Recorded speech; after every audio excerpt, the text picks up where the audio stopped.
Hi everybody, welcome back to my channel, or welcome if you're new. My name is Sam. I am very excited to be sitting down filming this video today to talk with you about the books that I read in February. I had an amazing reading month, both with the amount of books that I read as well as the content, I guess. This month I ended up reading 16 books, which is definitely the most I have ever read in a month, and honestly just floored. This month was a roller coaster. I wasn't feeling well for a couple days. I was out of town for a couple days, and yet here we are. I did read a combination of full-length books as well as a handful of novellas. So let's just talk about them and see what I read this month. I did take notes again, so I do have my laptop sitting in my lap if you do see me looking down. I'm really hoping that with over time, by taking notes while I'm reading, it'll help me film these videos and make more coherent thoughts. Okay, so the first book that I read in February was actually, I was just wrapping it up, but that was Jade City by Fonda Lee. I ended up rating this book 3 stars, and I honestly don't know how to describe this book. I think the only person that I've seen read it is Rachel from Rachel Catherine. I'll have her link down below. This book was definitely difficult to get into. It was very political heavy. It did have a very unique world and magic system. It really felt like some sort of mafia crime lords where there was like 2 different groups in this city and had different sections, I guess, of the city, and were like at odds with each other of trying to take over as opposed to being 2 separate groups. The members of each of these groups are called Greenbones, and they get their additional magic or strength from the amount of jade that they wear. The only way that I could really think about and understand jade was it's kind of like a drug, like they're dealing in jade and kind of like battling out for jade, and when the groups takes out another green bone, they take all of the jade that the person had on them and essentially fuels their power. Yeah, that's kind of the only way that I really know how to describe it. We're following a couple different people. We have 3 sort of more common, distinct POVs, which are part of one of the Greenbones groups. And we also get a couple other POVs as well. It took me a long time to figure out which character was which and whose name was who, because the story has a lot of Asian influence, and the way that people are named or addressed to as a sign of respect, I have honestly no knowledge or understanding of. So it took me a lot of time to figure out who was who, because they would acknowledge people with their last name and then like a sign of respect, and they would use obviously the same acknowledgement to multiple different people within the same family. And I was like, who are you talking about? So that was honestly 100% on me. But once I did figure it out, I enjoyed it, and I'm very intrigued to read the second one. I definitely need to try and prioritize picking up the second one soon, because this is such a complex, it's a pretty complex story. I don't want to forget anything when going into the second one, but I have heard that the second one is even better. Sorry, the angle definitely changed, but I just felt like I was way too low. So I hope this is better. So the next couple books are all part of my reading blog that went up a couple of weeks ago. That was like my derailed reading blog.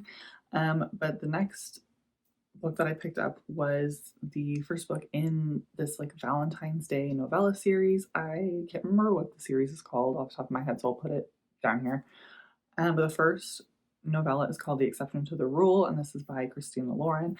I was really excited to read this novella because I absolutely love Christina Lauren. I've read quite a few of their books. Though I have to say, I think their like older books are better than the newer ones, but might be a hot take. Anyway, in this series, all of these novellas take place on Valentine's Day. So this first one was just a 100-page novella, but we are seeing an email exchange between these two people every Valentine's Day. It starts off as an innocent accidental email to the wrong person, and then they just end up emailing every day on Valentine's Day for 10 years, and then inevitably they end up meeting each other, and the story kind of goes from there. It was anonymous emails, which, like, anonymous letters, emails, text messages, any sort of mixed media in books are very quickly becoming my new favorite thing in the whole world. So I absolutely loved that element. It just gave me butterflies. It was just so cute. It was very quick. Like I said, it was only 100 pages.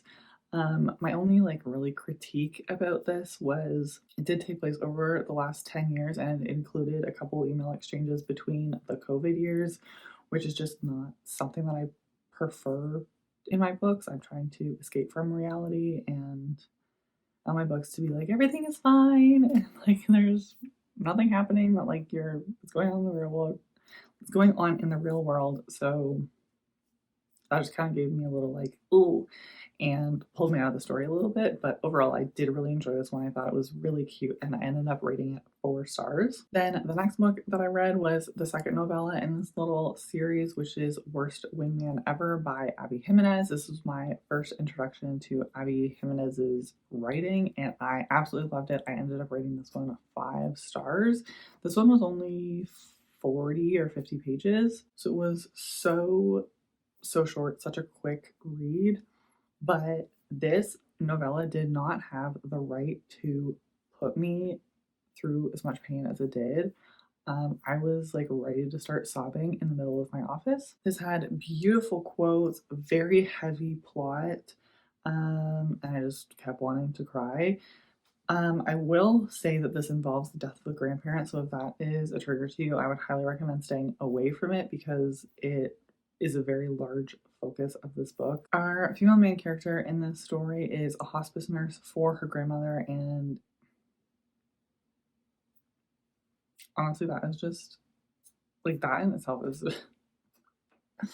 so that definitely hurt. And this also includes anonymous notes, which is just so adorable, and there was just such good banter, and you would get a horrible, like heart-wrenching moment or scene or line, and then in the next sentence would be a funny banter or quote, and it was just so well done. It took me through all of my emotions, and honestly, for being as short as it was, like I couldn't rate it anything less. I was shocked, honestly. It was fantastic. Okay, then the next book that I read was The Do-Over by Lynn Painter. I ended up rating this 4 stars. This was so cute and adorable. This was like the groundhog trope, except with Valentine's Day, where our main character just has the worst day possible. Everything is going wrong and it's not happening how she wants it to. And she keeps waking up over and over on the same day, which is Valentine's Day, and has to keep reliving it until she makes like the one change to get the cycle to stop. We kind of just go through a bunch of ridiculous activities or things that like you would never think would actually happen, but she's on this time loop that she's like, well, I'm gonna just wake up again tomorrow and it's gonna be the same day, so whatever. Like I said, this was so cute. It was such a fun read. It very much felt like high school and what like romance and love is like at that time. It honestly felt like a high school like movie montage at some moments, and I don't know how Lynn Painter always does this. It genuinely feels like you're in a rom-com. Nick and Emily, which are our two main characters, had such good banter and chemistry, and I just loved them so much. I've only read 2 books by Lynn Painter, but both YA books that I have read are phenomenal and I think are a great book for anyone in that age range or older. They're just so heartwarming and adorable. The next book that I read was Percy Jackson and the Chalice of the Gods by Rick Riordan. I ended up rating this 3 stars. This is very much a classic Rick, classic Percy Jackson. And honestly, I think that he just had a great time writing this one. It really feels like this was written for the older fans and those of us who have been here since the beginning. although it's still an amazing story for the middle grade YA sort of age range as well. This book takes place between the Heroes of Olympus as well as the Trials of Apollo. Percy is 18 and in his senior year of high school, and he needs to get some recommendation letters to be able to be accepted into New Rome College. But of course, being Percy Jackson, he has to get recommendation letters from various gods. So this one, we are just following the first god, first recommendation letter.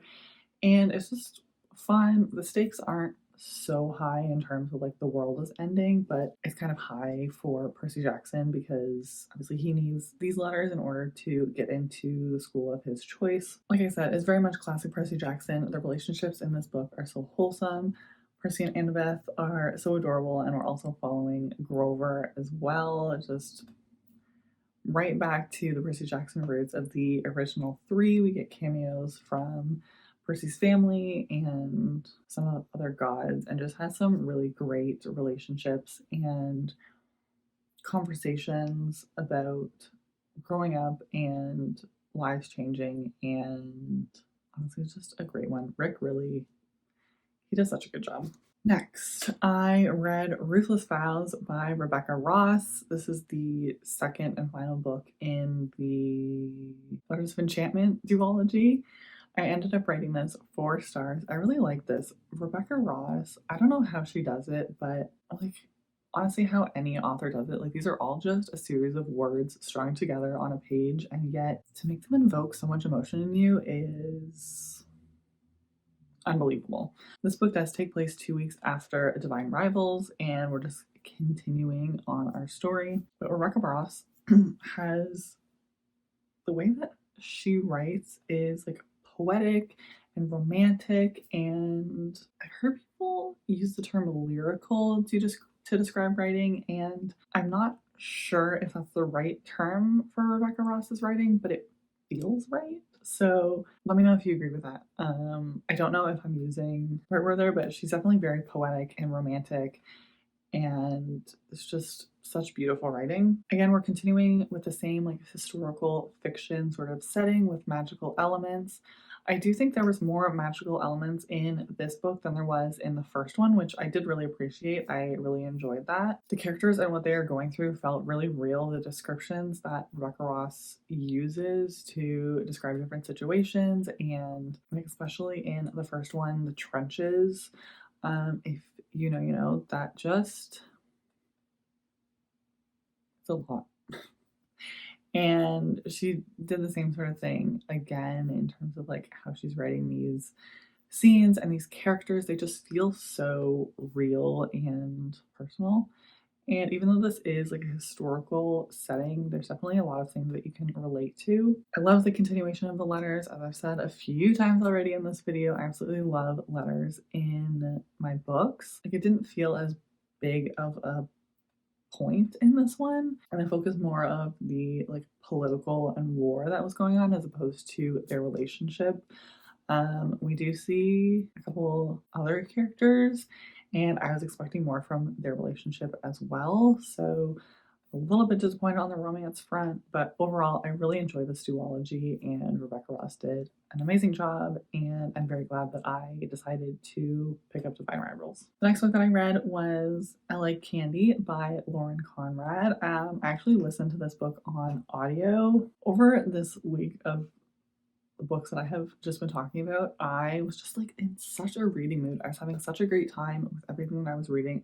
I needed more. Like I needed more book content, so I decided to pick up the second audiobook that I've ever listened to. I do have like the second book in this series, so I figured I would start it, I would listen to it, and I really enjoyed it. Lauren Conrad narrated this, and she did a really great job. This was just like a fun little teen drama romance. I did end up rating it 4 stars. I don't remember if I said that. It was like a little like trash TV. We're following mainly these 2 girls who have just moved to LA. One is there for school and the other is there for work, and they get like scouted by this producer or something who's creating this new reality TV show, and they are picked for this TV show, and we're kind of following story of like, we do get a couple like extra POVs as well, and so we get to see like some of like the background of what's going on and how they're like orchestrating some of these episodes and plot lines, and while also following our two main characters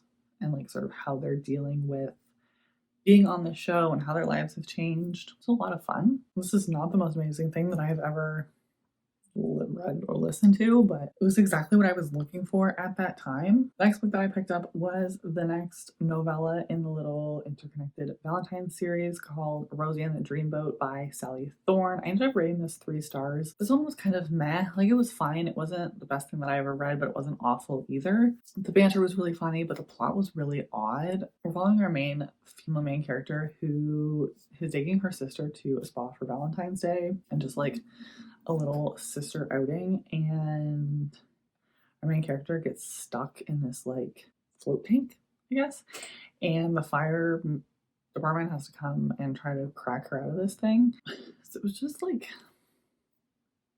it's just a little odd. Our main character was also like, she mainly just talked down on herself and was comparing herself to her sister, which was really annoying and something I really hate in books. Like, it's definitely a common issue that people can relate to, but I think mentioning it like every other sentence was just too much. It was very annoying, and for that reason, I had to knock it down a little bit. But banter was really funny. I really liked our mailman character. He was great. So the next book that I read was Crescent City: House of Flame and Shadow by Sarah J. Maas. Emily and I read this as a buddy read, so it did take us like 3 weeks to read. I did film a whole reading blog for this book that is coming out spoiler free next week, and so I'm not going to go too much into this, but I did end up rating this 4 stars. Overall, while I was reading this, I had a really fun time. This takes place 2 days after the ending of book 2, and just continuing after those events and trying to get to the final battle, I guess. Sort of same like plot structure as most of Sarah J. Maas's other books. We get to see a couple new characters and have a couple new POVs, which I really appreciated. There was definitely some very graphic scenes in this. Like, Sarah really knows how to make you feel something. I felt that our main character was incredibly annoying in this one and was acting like out of character, and I was honestly personally a little bit disappointed in the way that it wrapped up. I just kind of expected a little bit more from Sarah, but overall I did have an amazing time reading this book and had like a lot of fun, but it was a little info dumpy, and for that I had to knock it down slightly. So overall I would still definitely recommend this series. I think that it would be, I mean, ACOTAR was only supposed to be the first 3 books, but like all of the Crescent City books are bricks. These are huge books, and with the amount of like world building and things that are in these books, I feel like it would have been better if they were split up a little bit more and made like into a slightly longer series. I know that there is still supposed to be one more book, but I think we're going to be following some side characters in that one. Book number 10 that I read in February was Love in Other Words by Christina Lauren. I finally got around to reading this, and I definitely had very high expectations. I did try to tamp down the expectations, but I was very excited about this book. I know this is a lot of people's favorite. I ended up rating this 4 stars. It was good, but I still felt like it was missing something. This book was a little predictable, and I just personally couldn't relate a lot to the main characters, and that was mainly my critique. It was really cute. I love a now and then timeline and like dealing with what's going on now, but also like trying to get the background of what's been going on and trying to figure out why they haven't talked in so long. Our female main character Macy is engaged, but she runs into a childhood friend who she knew 10 years ago, and was friends with him for like 5 or 6 years until something happens and they don't speak for 10 years. As we're kind of following Macy try to figure her life out while also trying to figure out what happened between the two of them that caused them to not talk for 10 years. I did love the book and reading, like bonding that our two main characters did. I do feel like some of their relationship though was a little bit unbelievable. Like to be that honest with each other. Just like some of the things they talked about was a little like okay. And I also felt like the ending wrapped up kind of quick. Like I wanted more of their like I don't know, this is good, but not great like I was expecting. So 4 stars, solid book, but honestly, I kind of forgot everything that I read. Next, I read the next book in the little novella series, which is Drop, Cover, and Hold On by Jasmine Gilroy. This was not my favorite. I ended up rating this 2 stars. The setting was cute. It was like this girl who found this new bakery and loved the bakery, but the like owner was a big old grump. And she goes in to get some pastries, and then there is an earthquake, and they're like stuck in his bakery. It was incredibly cheesy and incredibly cringy, and like thankfully it was only like 30 or 40 pages. I didn't like either of our main characters. I felt like the story was really, really rushed. Like I know that it was only 30 pages, but there was details that were added that were completely unnecessary, and I don't know why they were in there.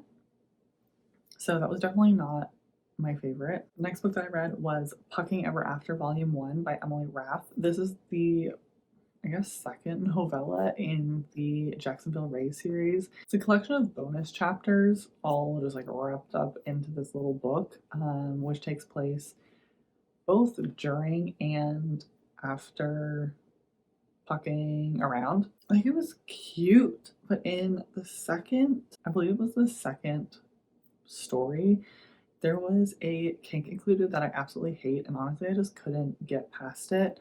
I felt like the dynamic between our group was really cringy in this one. This is a why choose sort of polyamorous relationship. And I don't know, just some of the things that they said just made me really gross and just didn't feel like the same characters that we had in the first 2 books. This one was also super spicy, which was like fun, but yeah, overall, just the relationships were kind of weird. Next, we're almost there. We just have 4 more books to talk about. So the next book that I read was Powerless by Lauren Roberts. Again, I was very excited to read this. I know this is very highly rated by a lot of people, and I ended up rating this 4 stars. This was not the best writing that I have ever read, and it kind of felt like there was every trope ever just thrown into this one book, but it works somehow. I know that the author was really inspired by Hunger Games and the Red Crown, those books. I've only read the Hunger Games of those 2 series, and this definitely gave a lot of nods to the Hunger Games with the trials and the elites. Essentially, we are following Peyton, who is an ordinary and lives in the slums, and does this one act that makes people recommend her for the trials, and she gets to know the 2 princes and has to battle her way through the trials to survive. I really liked Peyton. She was very witty, and the banter between her and honestly both of the princes were great. I will say, like this has sort of a love triangle, and I don't love that. So this is YA, so there's no spice. There was still a lot of tension, and like it was really well done. I did have to knock it down a little bit because like the first half of the book, every time I picked it up, it took me a really long time to get into it and like want to keep reading. The font in this is also tiny, so that didn't help. And then I couldn't even necessarily tell you where, but like in the second half, I don't know what specifically happened or if there was ever like a specific moment, but I got so hooked and was just having the best time, and I need the second book immediately. Next, I read the second last novella in this little series, which is With Any Luck by Ashley Poston. This was so cute. It was definitely very predictable, but I had a great time. We're following our female main character who thinks that she is cursed. Anybody that she kisses the next day, he finds his true love, and she is going with her best friend to like his wedding. But something happens and they can't find him the morning of the wedding, and her and the bridesmaid, who is the wife's male best friend, have to try and figure out what is going on and piece together what happened the night before. Like I said, it was very predictable, but I just had a great time. It squeezed my heart. I just had fun, and that's all I wanted from it, and I rated it 4 stars. So then I read the last novella in that little series, which is Royal Valentine by Sarah Wilson. I ended up rating this 3 stars. This was fine. We are following our female main character who is a princess and just wants the weekend off. So she organizes this little switcheroo with her PR person, I think, and she runs into this guy and they just have a fun day around Rome together. It was cute. It kind of felt like a Disney Channel original movie from like back in the day. I didn't really connect to either of the characters. It was like a good time, but it was nothing great. And the very last book that I finished in February was Heartless by Elsie Silver. I finally read this again with Emily. Now that we finished all of our Saturday Mass like reads, we are going to be flying through our buddy reads, so prepared to be sick of me talking about her even more than usual, because we're just going to be reading everything together, and I am ecstatic. So anyway, we read Heartless, which is the second book in the Chestnut Spring series. I loved this book. This was 5 stars for me. I also rated Flawless 5 stars. For some reason, I can never get the names of these books straight. In this one, we are following Cade Eaton, who is a single dad, grumpy rancher, and he needs a nanny for the summer to take care of his kid. It was so cute. Like, I was obsessed with the story. I was smiling, giggling, kicking my feet the entire way through. So amazing, such good banter. I don't know how Elsie Silver does it. I want to move out to a ranch in Alberta and just go find myself a cowboy. I found that Luke, who is the Cade's kid, was done so well. He was so funny and like really like an accurate 5-year-old, very intelligent, very smart, but also like just giggly and cute and hilarious. I will say that I didn't love the conflict and sort of like the way that it ended, but it really worked for the story, and like it definitely didn't deter my enjoyment. I just don't love that trope.